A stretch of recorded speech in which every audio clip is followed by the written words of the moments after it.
İndiyə qədər bizə eqonu yanlış şəkildə öyrədirdilər, amma ego o qədər möhtəşəm bir şeydir ki, hansı ki... Gəlin biraz açıqlayaq, ego nədir?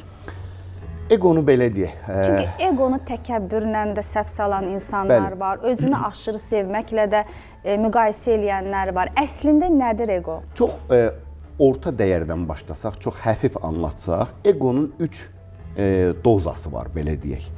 Ən aşağı, orta və ən yüksək.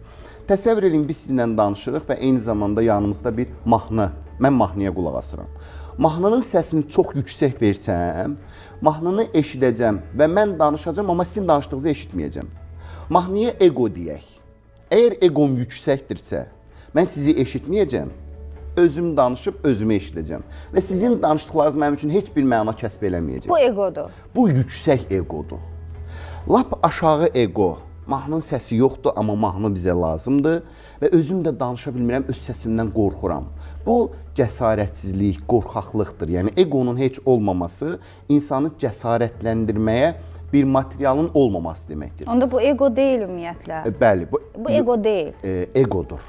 Ego insanı hərəkətə keçirdən, egonun orta səviyyəsi isə həm dinləyirəm, həm sizi dinləyirəm, həm yerində danışa bilirəm. Bu isə artıq biz buna əxlaqi səviyyə deyirik artıq. Egonun yerində olması. Bəli, orta ego. Ego hər kəsdə var. Sadəcə olaraq ego o, belə deyim, biri var mən olmaq, bir də var məncil olmaq. Yəni ego insanı yüksək olanda məncilləşdirir.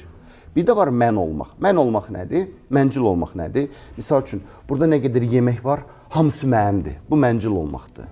Bir də var, burada nə qədər yemək varsa, biz 5 nəfərik, 5 nəfərə bölürəm, orada mən də varam. Öz payımı da ortaq şəkildə bölürəm. Bu mən olmaq.